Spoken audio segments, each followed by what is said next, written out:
Apocalipse capítulo de número 12, versículo 10 e 11, vou ler bem compassado, porque o versículo 11 você precisa gravar, tá? Gravar o versículo de número 11, tá bom? O versículo 10 diz assim, do capítulo 12, diz assim: Então ouvi uma grande voz no céu que dizia: Agora é chegada a salvação, e a força, e o reino do nosso Deus, e o poder do seu Cristo, pois já o acusador de nossos irmãos foi lançado fora, o qual diante do nosso Deus os acusava de dia e de noite. Eles o venceram pelo sangue do Cordeiro e pela palavra do seu testemunho, e não amaram as suas vidas até a morte. E eles o venceram pelo sangue do Cordeiro, pela palavra do seu testemunho, e não amaram as suas vidas até a morte. Pai, nós te louvamos, te agradecemos, te bendizemos mais uma vez por essa tão grande oportunidade. Queremos louvar o Senhor pela vida dos teus servos e servas que aqui estão, e queremos te pedir, meu Pai amado, que o Senhor abra um caminho, que haja liberdade para a tua palavra, que não haja no nosso meio nenhum tipo de impedimento, que esta palavra, meu Pai amado, não seja uma palavra que seja ouvida e amanhã esquecida, mas que seja uma palavra que entre em nossa vida, em nossos corações, permaneça em nós todos os dias, e no momento que houver necessidade, ela se manifeste, ela frutifique, e assim produza em nossas vidas o efeito necessário pela qual ela está sendo enviada. Querido Espírito Santo, como sempre precisamos muito do teu auxílio e da tua ajuda, e que o Senhor, de uma maneira sobrenatural, possa realizar a tua vontade, e o teu querer é o meu pedido e o meu agradecimento, certo da tua resposta, no nome de Jesus. E os que concordam comigo dizem amém. Tome o teu assento, meu querido irmão e minha querida irmã. O texto que eu li, para quem é apaixonado pelo futuro, que tem gente que investe caro para descobrir o futuro, né? Tem muitas pessoas que viajam longe, de cidade em cidade, para saber do futuro. Lá na cidade tal tem o fulano de tal, que é uma xerox, revela tudo e todas as coisas. Eu vou lá, porque eu preciso que Deus fale alguma coisa acerca do meu futuro. As pessoas vão. Se você faz um convite para um evento dizendo que o determinado pregador, ele tem o dom de conhecer o futuro, de revelar o futuro das pessoas, multiplica-se o número de pessoas que vêm a esse culto. Não estou falando mal, estou falando que é um fato, nós gostamos de conhecer o futuro. Nós almejamos em saber o futuro. Só que às vezes pode ser perigoso, pode ser que alguém diga assim: você vai viver mais 6 meses. Daqui 6 meses você vai se encontrar com o seu Deus. Ou pode ser que alguém diga, como você está fora da presença dele, daqui 6 meses você vai se encontrar com o seu inimigo. Eu nunca vi ninguém revelar isso, mas pode ser que um dia aconteça. Não é verdade? Que quem tem o dom de revelação sabe, né, o que vai acontecer nas coisas futuras. E esse texto que eu acabei de ler é um texto que possivelmente, bem provável, está falando de você. Entendeu? Não está falando para você. Está falando de você. Porque aqui o texto deixa claro que a igreja já venceu a sua batalha. Aqui o texto está falando que a igreja já está com Deus. O texto do versículo 11 diz assim: e eles o venceram. Então nós não estamos mais aqui. Hoje eu vou trazer algumas revelações e do futuro. Estou falando de nós já no céu. Aqui João está tendo uma revelação de nós na eternidade. E ele traz aqui algo muito interessante, porque nesses 2 versículos ele apresenta para nós os nossos inimigos e também apresenta para nós as maneiras de vencê-los. Então só não vai estar aqui quem não quiser. Só não vai estar inserido no meio deste povo, ou junto com esse povo, quem não desejar. Porque em 2 versículos da Bíblia, João vai expor para nós quem são os nossos inimigos e quais são as ferramentas para poder vencê-los. Em primeiro lugar, você precisa definir o que é inimigo e o que é adversário.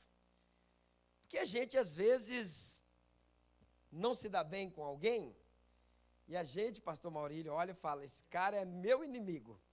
Não, não é. O cristão, o crente, não tem inimigo cristão. A gente pode ter na nossa caminhada, por pensarmos diferente uns dos outros, adversários. Mas adversário não é inimigo. Eu, por exemplo, tenho uma forma de trabalhar, de administrar a igreja. Os demais pastores aqui têm outra forma. Cada um de nós tem um jeito, tem uma maneira de administrar. Tem pessoas que aprovam a minha maneira de trabalhar. Mas já tem outras, irmão Amadeus, que reprovam veementemente, que não aceitam a minha forma de trabalhar. A gente precisa respeitá-los. Mas não são meus inimigos. Se tornam adversários. Adversário, para você entender, é bem simples. Vamos correr uma corrida de 100 metros. Vamos pegar 10 irmãos aí, vamos correr uma corridinha de 100 metros. Se o William estiver, nós vamos perder, com certeza. Quando chegar no final, queridos irmãos, que nós chegar lá, vai ter um campeão. Vai ter um que chegou primeiro. Mas no momento da partida, até chegar aos 100 metros, nós se tornamos adversários uns dos outros ali. Porque eu quero ganhar do Williams. E o Williams quer ganhar de mim. Mas quando chega lá, a gente aperta a mão, a gente se abraça, parabéns, você correu mais e você obteve a tua vitória. Então, cuidado para você não entrar num combate ou numa guerra errada, começar a lutar contra pessoas. Começar a guerrear contra pessoas. Começar a entrar numa batalha que não tem nada a ver para a sua salvação. Aliás, só vai te trazer prejuízo. Porque a nossa guerra, a nossa batalha, a Bíblia diz que não é contra carne e nem sangue, mas é contra principados e potestades nos lugares celestiais da maldade. Então, quando você vê uma pessoa dizendo que o seu irmão é inimigo, ele está fora da batalha certa, está fora da guerra correta, ele está guerreando uma outra guerra e fatalmente ele não obterá o sucesso no final da carreira, porque a guerra que ele está lutando não é a guerra que deveria lutar. Ele se equivocou nesse campo de batalha. Adversários, nós encontramos alguns nas nossas caminhadas, mas quando chegarmos no fim da nossa caminhada, a gente vai parabenizar uns aos outros, porque no final dela, todos seremos vencedores. Porque a nossa busca é o céu, ainda que a minha mente, ainda que o meu jeito, ainda que a minha visão seja diferente de alguns de vocês, no final estaremos no mesmo lugar. No final participaremos da mesma mesa. No final seremos servidos pelo mesmo Senhor. Agora, inimigos, queridos irmãos, aí é diferente. Inimigos é alguém que quer nos destruir, é alguém que quer nos matar. É alguém que quer interromper a nossa carreira, a nossa batalha. E os nossos inimigos, eu pelo menos separei apenas 3 que o texto nos revela. Os nossos inimigos, eles têm uma característica diferenciada, porque eles são invisíveis. Quando você está lutando com alguma coisa, Roberto, visível, fica mais fácil. Você tenta procurar o ponto fraco dele, você tenta procurar alguma coisa que deixe ele meio vulnerável, mas e quando você está lutando uma luta com inimigos invisíveis? Inimigos que visualmente você não consegue vê-los. Qual a maneira, qual a forma que temos que entrar nessa batalha e como identificá-los e como vencê-los? Esse texto aqui traz para nós algo maravilhoso. Porque os nossos inimigos, queridos irmãos, eles se manifestam no nosso dia a dia, eles trabalham, eles atuam e eles deixam os seus resultados, as suas causas. Então nós vamos conhecer os nossos inimigos e o que eles causam para nós. O primeiro inimigo que nós temos que identificar da nossa vida, que o texto nos revela, é o pecado, um inimigo invisível, um inimigo violento, um inimigo poderosíssimo, um inimigo que ele não brinca no seu trabalho. Quando eu falo de pecado, a definição mais comum de pecado é desobediência a Deus. Então, todas as horas, todos os momentos que eu desobedeço alguma ordem divina, eu peco. Só que pecar gera algumas consequências, gera alguns problemas na nossa vida. Não é apenas a gente peca e está tudo certo. Não. Pecado não tem como ir ali na farmácia, no mercado, procurar alguma coisa para vencer o pecado. Não há possibilidade.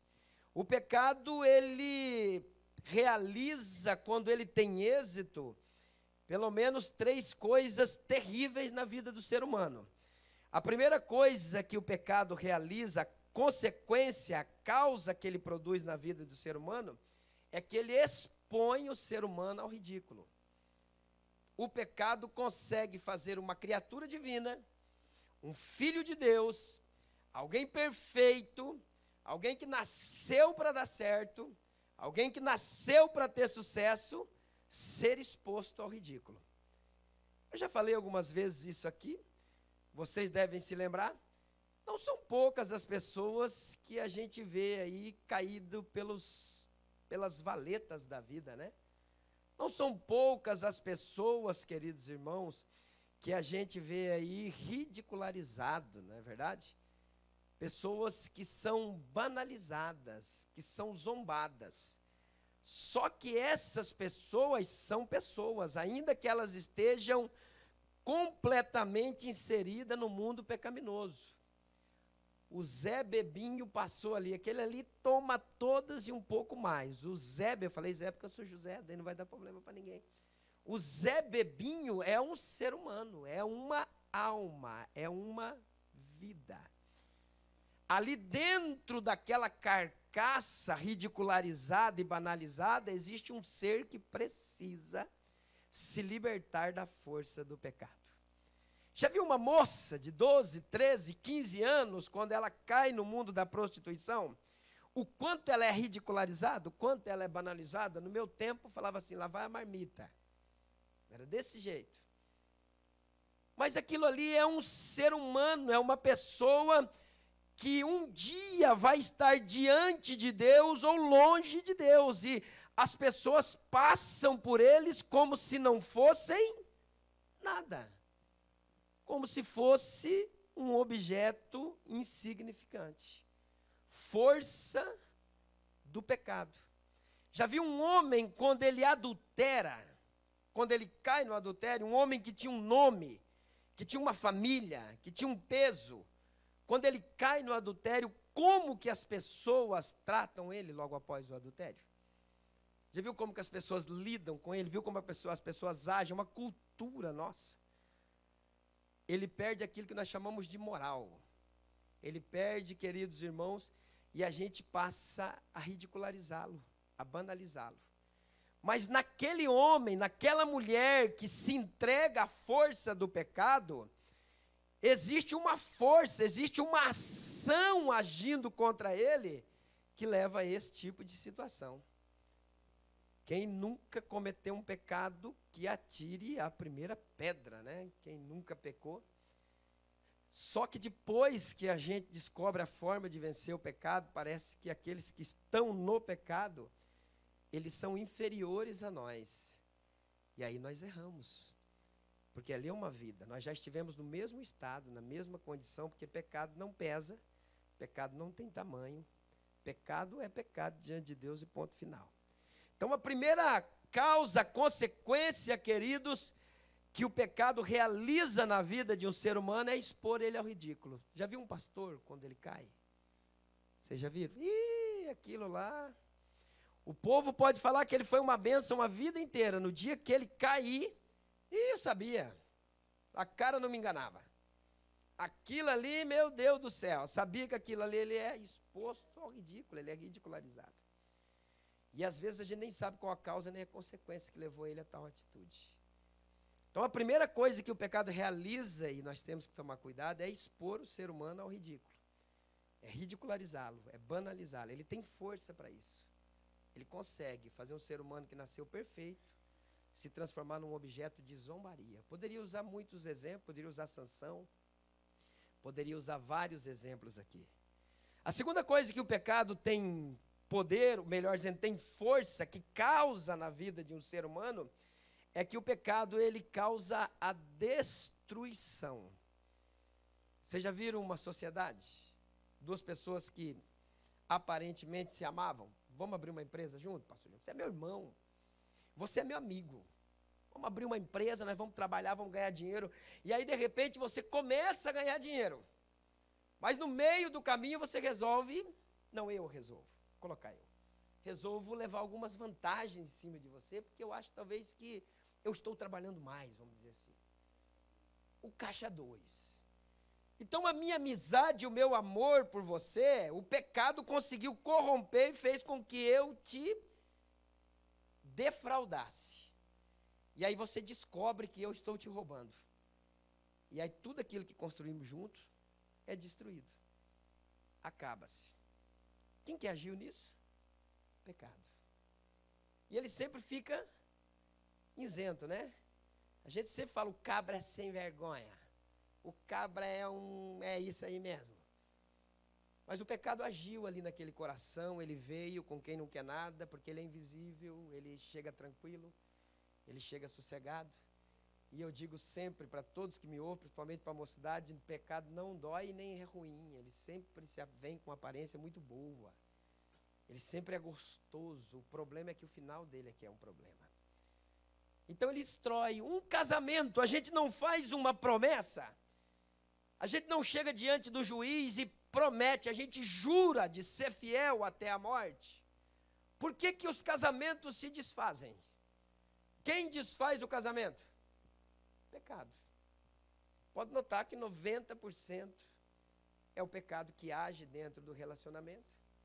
Um dia eu falei para a Marinês um negócio bem legal, eu falei, se cuidado, fica esperta, porque eu levei 12 testemunhas. Se você for embora, eu vou lá, busco as testemunhas, vou atrás de você, vou junto, falar aqui, ó, você prometeu ficar comigo até morrer.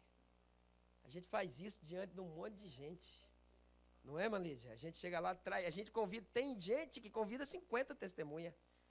E aí todo mundo está ligadão, você fala, sim, aleluia, até a morte. Até a morte. Morro 3 vezes para ficar com ela. Mas daí o pecado chega e fala, vamos ver se ele fica mesmo. Vamos ver se ela fica mesmo. E começa aquele negócio de incompatibilidade de gênios. Começa aquele negócio, ele não me compreende, ela não me entende. Aí o outro parece que fica mais bonita, a outra parece que fica mais bonita. E eu não entendo isso, porque eu acredito que no final vai ser tudo do mesmo jeito, né? Mas quem que agiu? Versículo de número 11. A Bíblia diz que é o pecado que agiu. Foi ele que chegou assim de bobeira. Foi ele que chegou tranquilo, dando sinalzinho, gente. Continue, eu estou chegando e eu vou fazer um negócio legal. E ele acaba destruindo. O pecado destrói sonhos. Quer ver um jovem, por exemplo, que está com um projeto formado, vou fazer faculdade, vou me formar nessa área, vou me casar, vou ter filhos, vou ser abençoado, vou exercer a minha profissão, de repente, no meio do caminho, arruma um namoradinho ou uma namoradinha e ela engravida. Acabou-se os projetos. Agora já tem outra coisa no meio do caminho que vai fazer com que a gente repense naquilo que nós fizemos. E ele está ali, bem sorrateiro, sossegado. Destruiu um sonho, destruiu uma vida que teria muito sucesso. Terceiro fator, terceira causa. Primeiro ele expõe o ridículo, segundo ele destrói. Terceira causa que o pecado realiza, eu achei muito forte isso aqui, é que o pecado tem força para matar. A Bíblia diz em Tiago, capítulo 1, versículo 15, depois de havendo a concupiscência concebido, dá luz ao pecado, e o pecado sendo consumado gera morte. Olha Romanos 6, 22 e 23, mas agora libertados do pecado e feitos servos de Deus, tendes os vossos frutos para a santificação. E por fim a vida eterna, porque o salário do pecado é a morte, mas o dom gratuito de Deus é a vida eterna por Cristo Jesus, nosso Senhor. Quantos de vocês acreditam que Deus queria que esse moço de 15 anos morresse no meio das drogas? Deus nunca quis isso. Nunca foi o desejo de Deus. Quantos de vocês acreditam que Deus queria que uma família, queridos irmãos, que pega uma BR aí, coloca 200 no carro aí, morre todo mundo, você acredita que Deus queria que todo mundo morresse? Então o pecado, ele tem força para matar também. E se você for no cemitério, você vai ver 19, 15, 13, 12... Mexia com tráfico, mexia com isso, mexia com prostituição, mexeu com a mulher do outro, mexeu com o marido da outra, fez isso, e o pecado conseguiu exterminar aquela vida. Então, o nosso primeiro grande inimigo na nossa vida, e você não deve brincar com ele, é o pecado. E não pensa que pecadinho, a consequência dele é diferente de pecadão, tá? Porque sempre começa assim, com uma coisa pequena. E depois vai se aumentando. O primeiro grande inimigo do homem, queridos irmãos, é o pecado. E se você puder chegar em casa e escrever isso na porta do seu guarda-roupa, para você não pecar, para você fugir da força dele, porque o pecado nunca vai ter pena e nem dó de ninguém. Não vai olhar para o nosso rosto, para um rosto bonitinho, não, eu vou mais devagar. Ele sempre vem com um intuito, com uma finalidade, e ele sempre quer ter êxito naquilo que ele faz. Então não tire o pecado para bobo, porque a única coisa que o pecado não é bobo. O segundo grande inimigo, depois eu vou revelar para vocês aqui no versículo 11, que nós temos e que luta contra nós, que é inimigo de verdade, é o diabo. O diabo, nós sabemos que ele é inimigo de Deus. Então todo mundo que está com Deus é o quê? Inimigo do diabo. Se você está com Deus, você é um problema para ele. Você se torna inimigo dele. Então ele vai criar circunstâncias, ele vai criar situações para que você se aparte de Deus. O diabo não está preocupado em matar você. Porque se o diabo matar um salvo, que lucro que ele tem? Não, ele matou um salvo, nós vamos para a glória. E, aliás, ele fazia muito isso no começo. Quando ele viu que estava levando prejuízo, ele abandonou esse tipo de coisa. Falou, rapaz, quanto mais eu mato, mais nasce. Eu vou abandonar isso aí, vou parar de matar esse povo. Ele não tem o desejo de te matar. Ele até quer dizer, ter o desejo, ele tem, porque você é filho de Deus. Mas o intuito dele, em primeiro lugar, é fazer você acreditar, você crer piamente que ele e Deus não existem. Esse é o sonho do diabo. É você falar, diabo não existe. Deus é coisa da cabeça do ser humano. Esse negócio de Deus e o diabo é invencionice humana. Quando a gente chega e encontra uma pessoa desse jeito, o diabo teve grande êxito. A primeira causa que ele produz na vida de um ser humano, quando o ser humano não está preparado para lutar contra ele, ele causa incredulidade. A gente deixa de crer. A gente passa a não acreditar. A gente passa a achar que, será que isso é de verdade? Será que isso é de Deus? Será que esse Deus existe? Será que não é tudo, como é que diz aí os mais inteligentes? Será que não é tudo uma evolução? Será que não é um verme mesmo que apareceu lá numa explosão cósmica e virou um macaco, depois o macaco virou um semi-homem, depois virou... Será que não é tudo isso mesmo? O desejo dele é que você não creia que Deus existe. É que você desanime com a tua fé, que você passe a viver uma vida sem fé. Quando ele consegue, queridos irmãos, trazer a incredulidade, queridos irmãos, ele começa a ter êxito na sua batalha. A Bíblia diz no livro de Mateus 13:58 que Jesus não pôde operar muitos milagres na sua cidade pelo fator da incredulidade. O povo não acreditava. A incredulidade, ela tem força. Ela faz com que o homem se afaste de Deus. A incredulidade é o ápice do trabalho do diabo. É fazer, irmão Amadeus, nós virarmos as... Quantas pessoas que você viu que ficou 20 anos na igreja, 30 anos, e daí de repente, abandonei tudo. Mas qual foi a causa? Pensei que Deus ia fazer isso, fazer aquilo, fazer aquele outro, esperei isso, esperei aquele outro, não aconteceu, abandonei tudo. Rapaz, você abandonou o céu. Você abandonou a sua salvação. Você nunca leu a Bíblia, porque o Deus da Bíblia diz que todas as coisas sucedem igualmente para aqueles que estão debaixo do sol. Então não tem esse negócio. O ímpio morre de câncer, o justo também.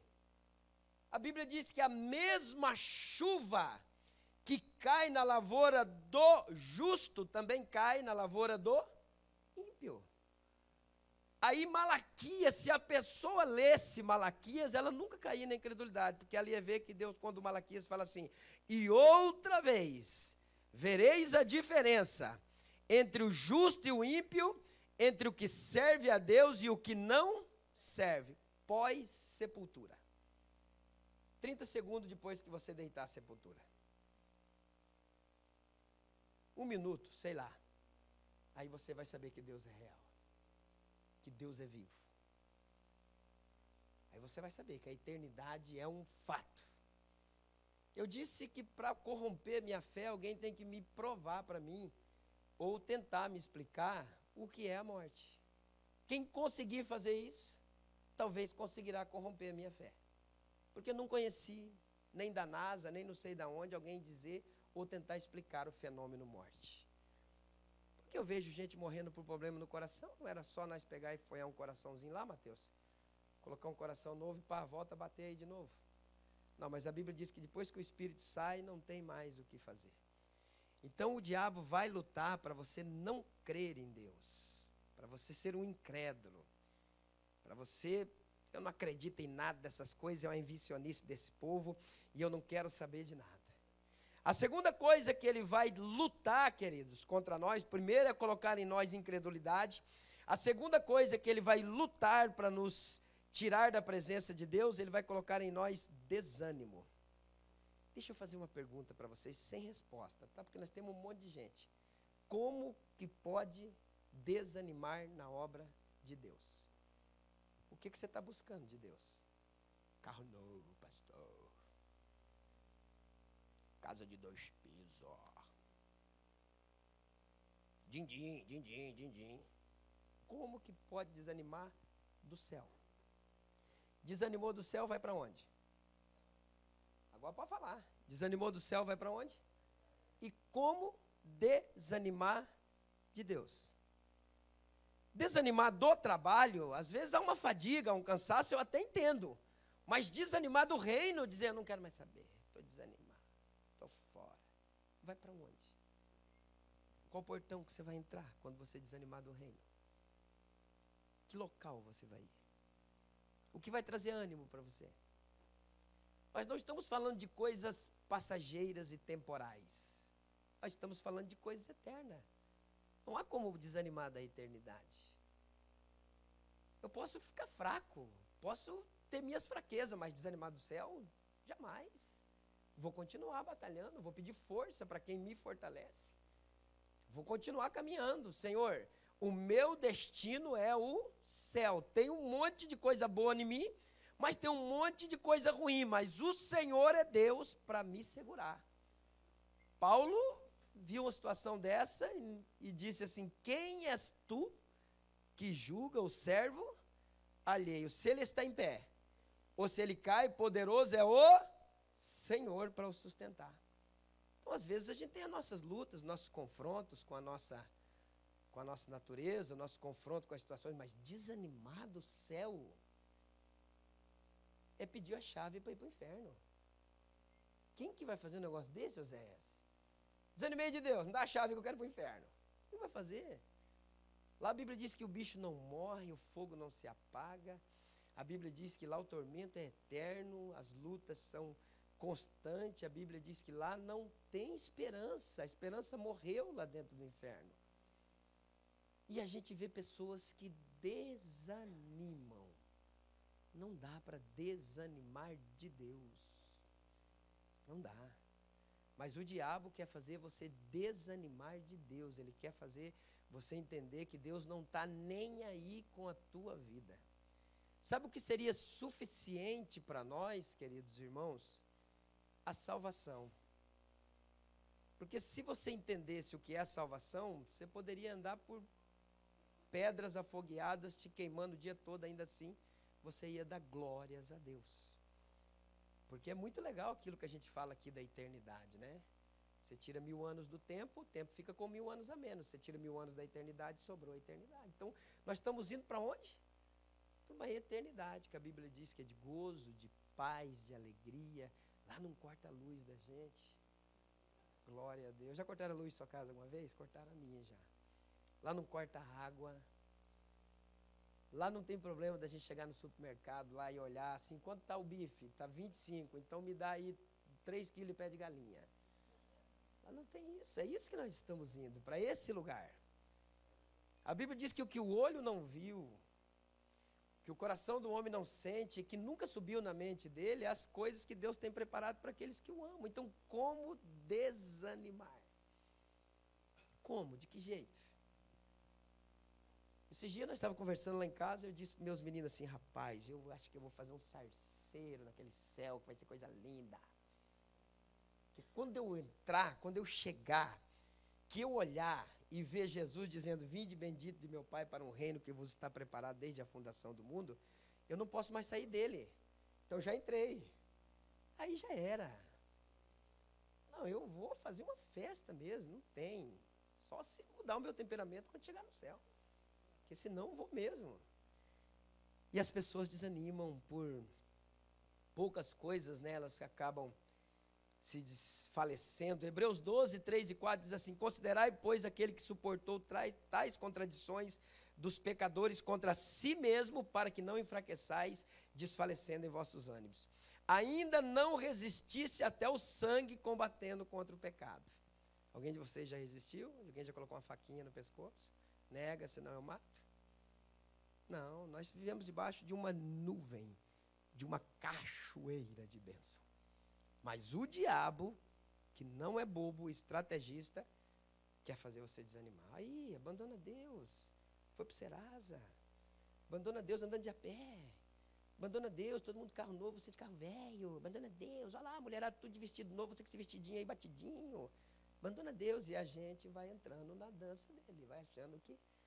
E a gente começa a se esfriar, não quer vir para o culto, não quer vir para a igreja, não quer mais saber. Por quê? Porque eu não tenho vestido novo, eu não tenho carro novo, eu não tenho nada, todo mundo tem, eu não tenho nada, eu não tenho... Desse jeito. Terceira coisa que o diabo age, a primeira você marcou, ele tenta causar incredulidade. A segunda, ele tenta causar desânimo. E a terceira coisa, que é uma ferramenta poderosíssima, que faz Deus ficar irado a ponto de matar pessoas. Primeira vez que vocês viram falar que Deus mata a gente, não é? Foi a primeira vez, não foi? Eu não gosto de falar isso não, porque Deus veio para dar vida e vida com abundância. Mas o diabo quer fazer você virar um murmurador. A murmuração é você declarar para Deus que Ele não vale nada. Que Ele não tem força para realizar o que você precisa. A murmuração, queridos irmãos, é dizer que Deus é insuficiente para nós.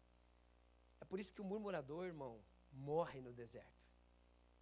Morre, ele não vai, ele chega num pedaço, ele vive constantemente debaixo de uma bênção, de uma graça chamada graça comum. Essa graça é dispensada para qualquer pessoa que está aí fora. Mas ele não participa da graça salvadora. O murmurador, ele tem o poder de irar o coração de Deus. Já viu um negócio desse? Olha o que a Bíblia diz no livro de Malaquias. As vossas palavras foram agressivas para mim, diz o Senhor. Mas vós dizeis que temos falado contra ti. Vós tem dito, inútil é servir a Deus, que nos aproveita termos cuidado em guardar os seus prefeitos e em andar de luto diante do Senhor dos Exércitos. Nós reputamos por bem-aventurados os soberbos, aqueles que cometem piedade, são edificados, prospera. Eles sempre estão bem e sempre escapam. Quer deixar Deus irado? Começa a falar assim. Eu estou na igreja todo dia, eu jejum, eu oro, eu dou o dízimo, eu dou oferta e nunca saio da lama. Murmuração. Sabe o que Deus fala aqui nesse texto? Ele fala que essas palavras são agressivas para ele. Causa nele um descontentamento. Causa uma tristeza nele.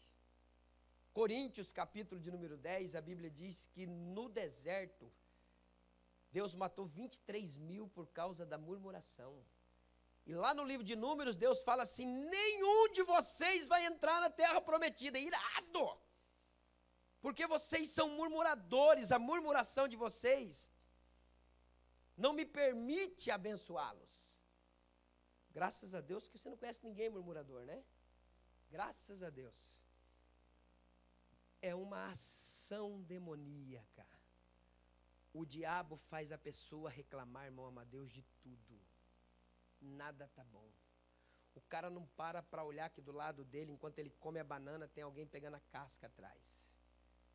Anda de carro, mora numa casa boa, tem uma roupinha legal, tem saúde, mas tudo não presta. Deus não tem como se aliar com um ser humano desse.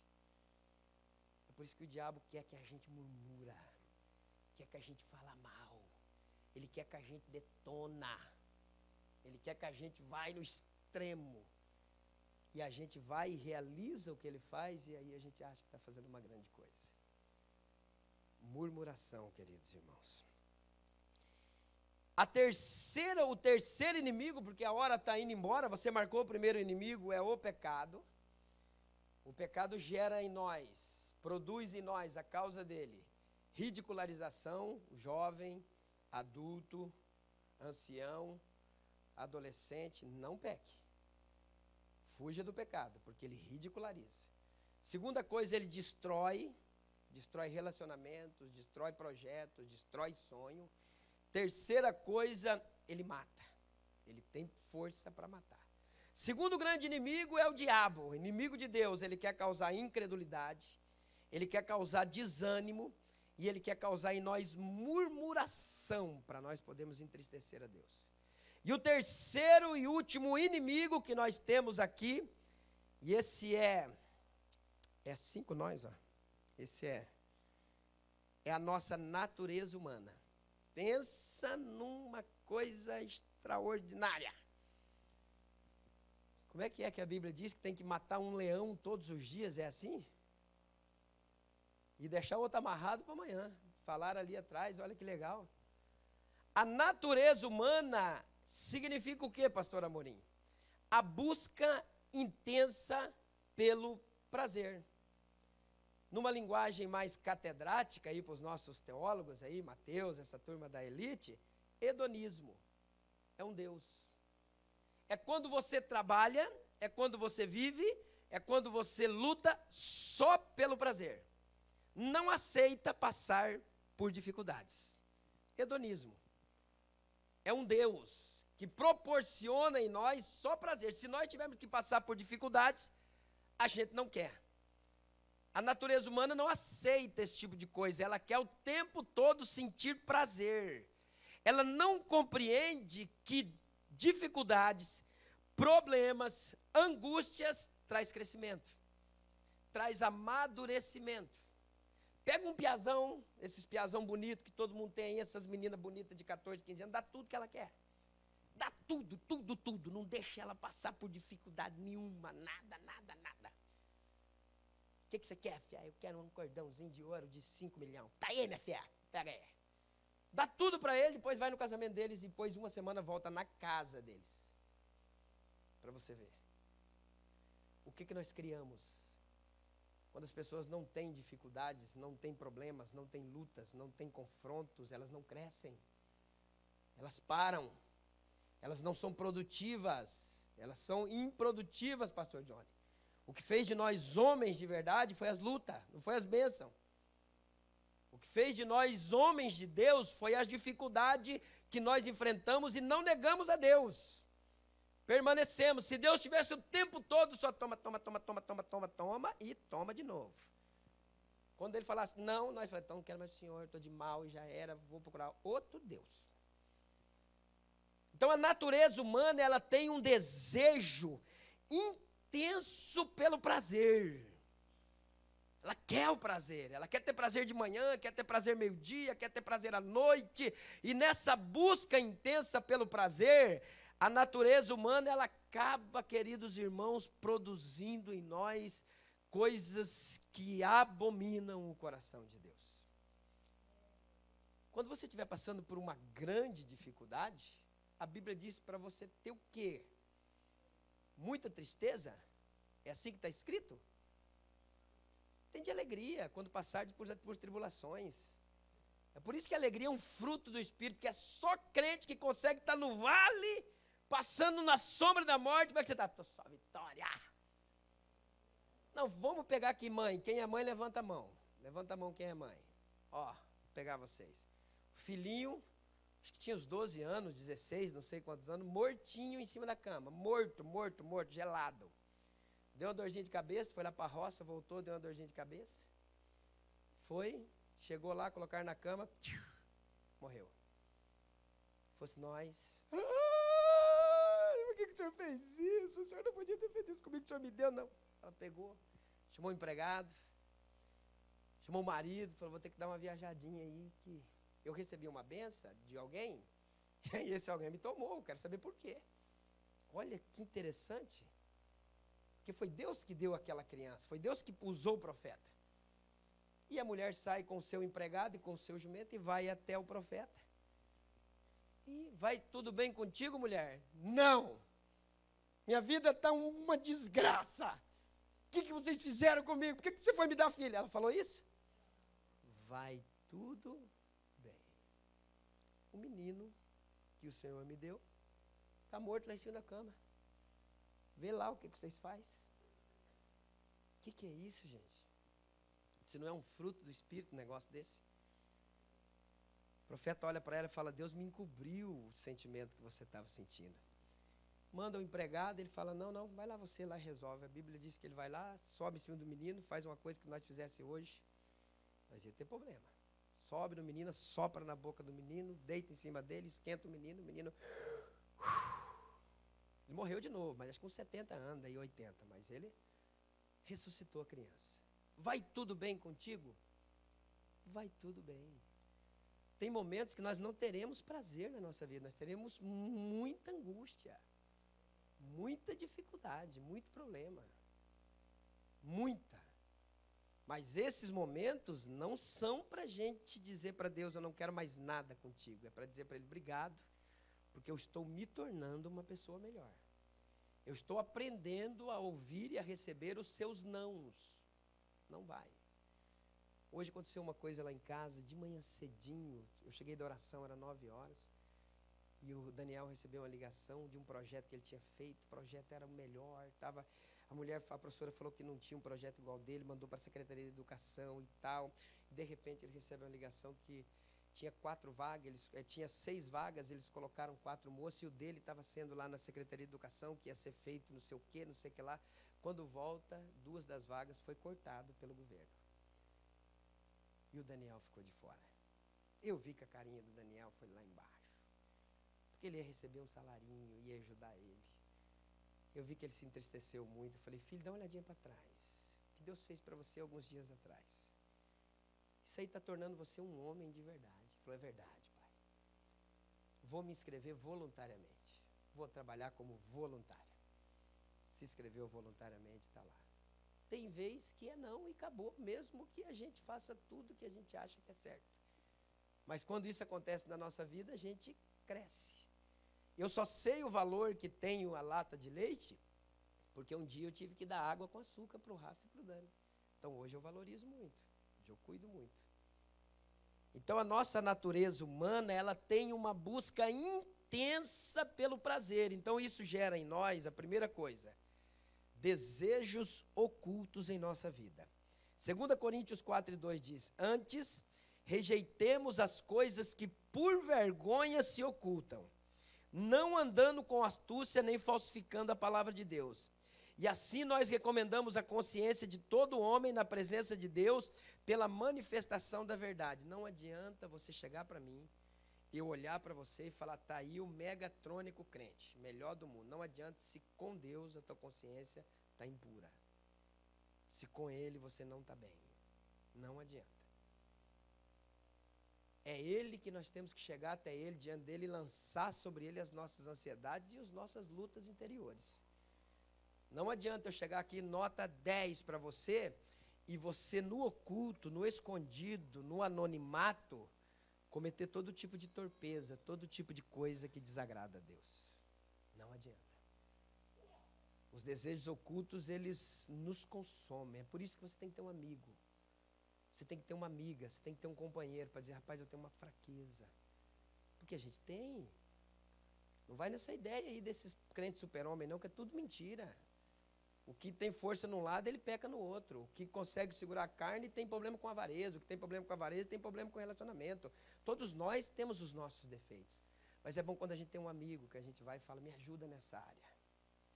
Rapaz, eu estou desse jeito. Porque daí você confessou, daí você abriu o coração. Aí o desejo não é mais oculto. Não é mais escondido, já tem alguém te ajudando a orar. Já tem alguém te ajudando você a se libertar dele. Agora, quando a gente coloca a máscara da santidade e por dentro a gente está corrompido, é isso que a nossa natureza humana deseja. Mas vejo nos meus membros outra lei que batalha contra a lei do meu entendimento e me prende debaixo da lei do pecado que está nos meus membros. Miserável homem que eu sou, quem me libertará do corpo desta morte? Mas dou graças a Deus por Jesus Cristo nosso Senhor, que assim eu com o entendimento o sirvo. Que assim eu mesmo com o entendimento. Então a gente precisa entender que às vezes a gente vai ter coisas que nós precisamos de um amigo. De uma pessoa. Eu, por exemplo, tenho um companheirão meu. Tenho o pastor Renato Mendes. Meu companheiro, meu confessor. Pastor, o senhor também tem isso? Opa, antes de ser crente, eu sou humano. O problema é que tem gente que parece que é crente e não é humano. Antes de ser crente, nós somos humanos. Então aquele cara me ajuda, ele ora comigo, eu oro com ele. Eu tenho um temperamento meio...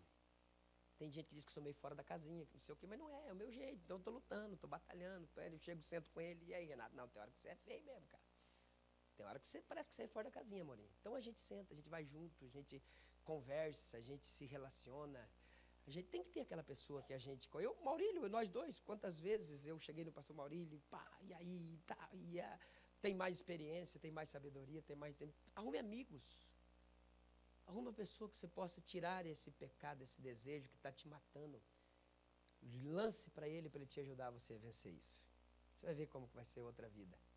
Vai ser outra história. Segunda coisa que a nossa natureza humana faz, e o relógio não para. Primeiro, ela tem os desejos ocultos. Segunda coisa, ela produz em nós engano. Gente, eu já falei isso 349 milhões de vezes. Ser enganado por alguém, Vonei, não é o problema. Porque tem cara que é liso mesmo. Tem gente que é megatrônico para deixar a gente... Pá. Quando a gente vê, a gente já tirou tudo que tinha no bolso, tirou tudo que tinha na conta e já era, já foi. Mas o pior tipo de engano é quando eu me engano a mim mesmo. Aí é um problema, aí é uma coisa da minha natureza. Eu sei que eu estou errado. Eu sei que não é certo, mas eu faço. E eu fico tentando achar que isso é certo. Fico procurando situações para dizer que isso aí é certo.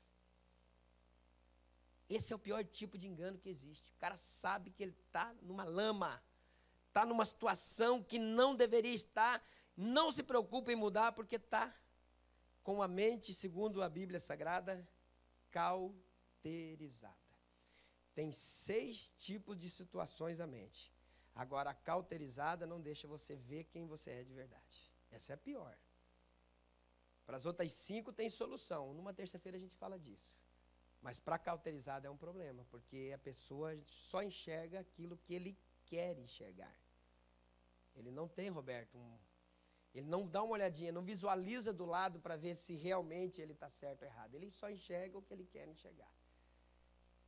Isso a natureza humana produz no homem, faz ele ficar enganado. E quando ele faz isso na vida do homem, ele tem muito sucesso. E eu termino em 5 minutos, eu prometo para vocês. Vocês marcaram aí os 3 inimigos que vocês têm? Esse irmão aí que você falou, o João, o Pedro, o Amorim não é teu inimigo. Pode ser um adversário aí na corrida, mas no final não vai se abraçar. Inimigo é o pecado, é o diabo e é a tua natureza humana. Esses são os teus 3 inimigos. Como vencê-las, pastor Amorim? Quais as ferramentas? Versículo de número 11. A Bíblia diz, e eles o venceram pelo sangue de... O que vence pecado? Qual a ferramenta para vencer o pecado? Já sei. Vamos construir uma cruz. Pastor, o senhor é o homem para nós fazer isso aí. Vamos construir uma cruz de uns 300 quilos. Cada um carrega ela 10 metros. E aí nós pagamos o nosso pecado. Dá para fazer isso? Eu vou pagar o meu pecado, eu vou jejuar uma semana porque eu pequei. Dá para fazer isso? Paga o pecado? Cobra o pecado? O que cobre o pecado? A única ferramenta para vencer o pecado, a única, mesmo que nós sabemos que tem alguns, que se olham no espelho e falam, eu venço o pecado porque eu sou bom.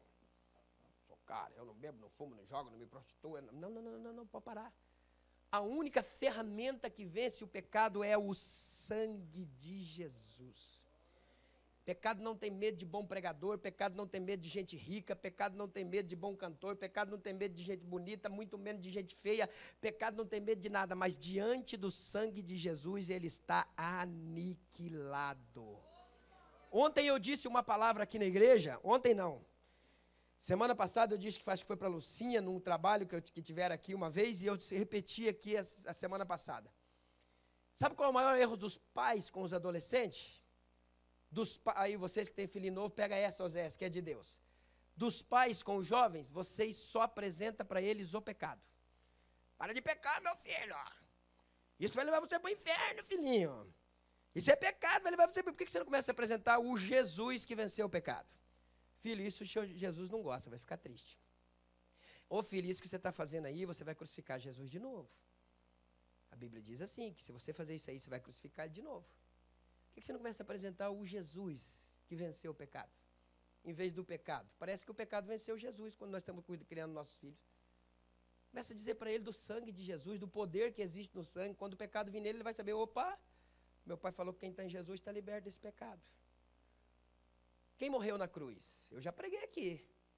A cruz foi para Barrabás, não morreu.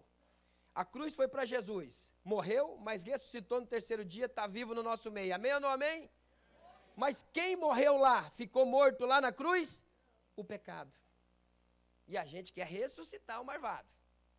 A gente quer colocar ele num pilar de cima. Contra o pecado, queridos irmãos, é só o sangue de Jesus. Quantos estão em Cristo aqui? Então vai essa aí, segura, pega bem forte. Nenhuma condenação há para aqueles que estão em Cristo Jesus, que não andam segundo a carne, mas que andam segundo o Espírito. Começa a apresentar para o pecado o sangue de Cristo, que é purificador.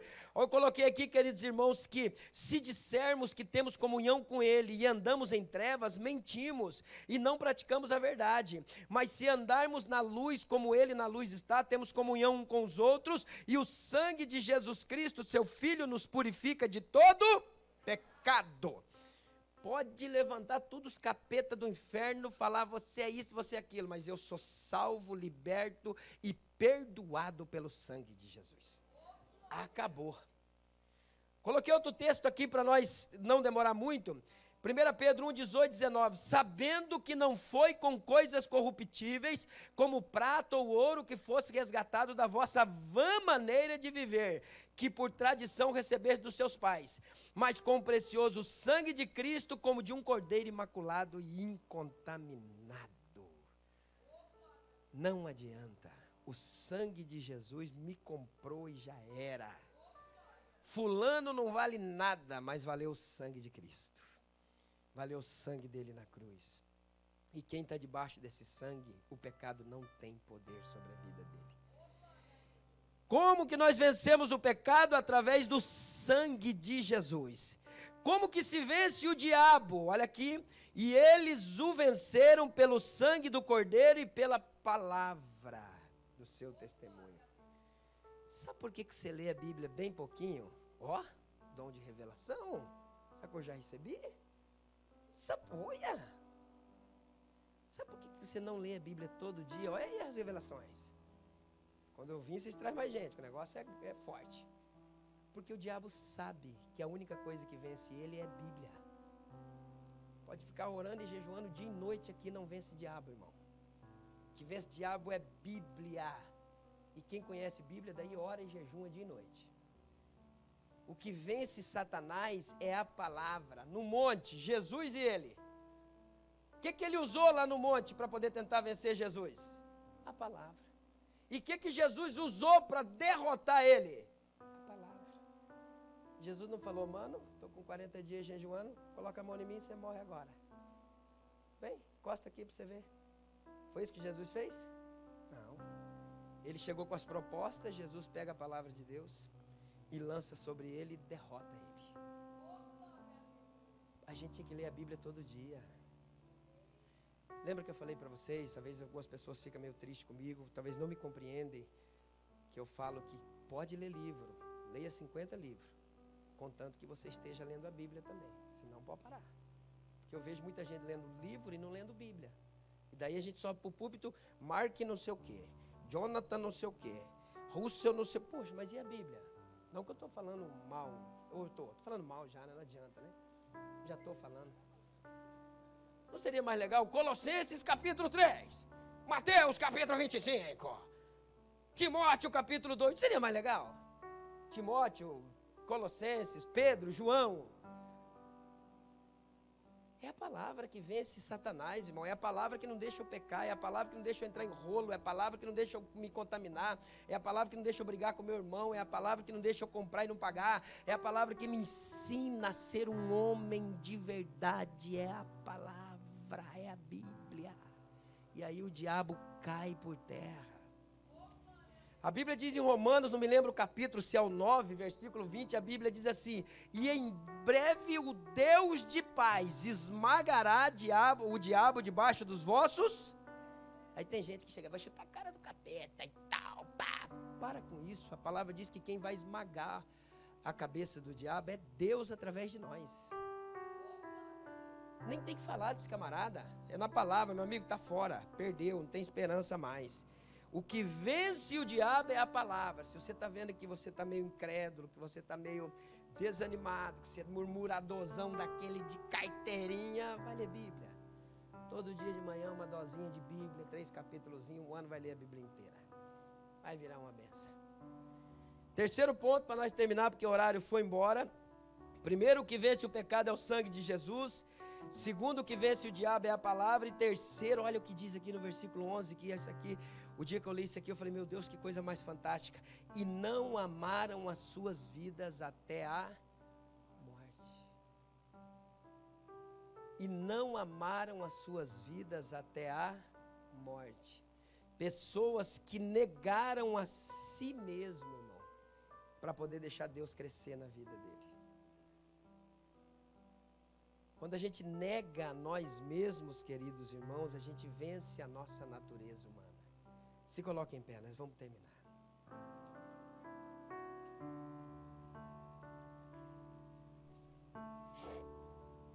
Eu disse para vocês uma vez, vou dizer de novo, ainda que seja, que eu acho muitas pessoas que me contradizem, que não aceitam, mas eu vou ficar falando sempre, porque o Espírito Santo coloca no meu coração. Você não precisa de dinheiro, você não precisa de bens, você não precisa de sucesso, você precisa de Cristo. Cristo é a suficiência do ser humano. Porque quem está em Cristo nunca está em crise. Cristo faz o nosso homem morrer e faz nascer em nós uma nova criatura. Cristo gera em nós, queridos irmãos, um pensamento diferente. Quem está em Cristo não anda, queridos irmãos, como a sociedade anda. Quem está em Cristo, a gente anda sempre na contramão da sociedade. Eu ouvi um uma palavra de alguém, não me lembro quem, mas alguém que falou com muita propriedade, dizendo que nós andamos de cabeça para baixo. Porque tudo no mundo que é bom, para nós é ruim. O Sermão do Monte fala lá, bem-aventurado os limpos de coração, bem-aventurados os humildes. No mundo, querido, bem-aventurado é quem tem mais poder, quem tem mais força, quem domina, é quem tem mais dinheiro, é quem tem mais autoridade. No reino é quem é menor. Jesus chega para alguém e diz assim: você quer ser grande de verdade? Você quer ser o primeiro? Uma mãezinha, tadinha, cheia de amor, cheia de carinho, falou: eu queria que meus filhos fossem, então ensina eles a servir. Eu lavei os pés de vocês para vos dar exemplo. Ah, meu amigo, esse negócio de lavar pé, se a gente pegar uma meia dúzia, lava o pé do fulano. Pastor, se for para fazer isso, eu paro com o evangelho. Para, mas é assim, quem quer ser grande no reino tem que se tornar o menor no meio do povo. Tem que se tornar pequeno. Quem quer ser grande no reino tem que se diminuir. Pastor Amorim, o que é humildade? Humildade é olhar para o seu semelhante sempre de baixo para cima. Porque a gente tem muita facilidade de olhar para o nosso semelhante de cima para baixo. Humildade é colocar sempre o nosso semelhante um degrauzinho acima de nós. Ainda que ele seja na sociedade a pessoa mais pobre, mais humilde, mais comum, mais simples, ainda que ele diga assim: eu não sei ler. Mas quando ele chega perto de você, ele se sente gente, porque você trata ele como gente. Agora tem uns que infelizmente eles passam pelas pessoas, e o que a gente olha neles é que são patrões, porque tratam as pessoas como patrão. Então não é assim que funciona. Você tem que vencer a sua natureza humana, você tem que descer, tem que abaixar, tem que se humilhar, tem que ser o menor, tem que perder, tem que se dispor, tem que doar, tem que de vez em quando levar um prejuízo, tem que de vez em quando, queridos irmãos, ouvir alguma coisa que te ofende e aceitar, porque isso vai causar em você uma coisa boa. Coloque a mão no seu coração. Você sabe com quem você deve lutar? Sim ou não? Contra o pecado, contra o diabo e contra a natureza humana. Pastor, eu quero sair armado daqui. O sangue de Jesus vence todo tipo de pecado. Se tiver alguém que não é crente ainda,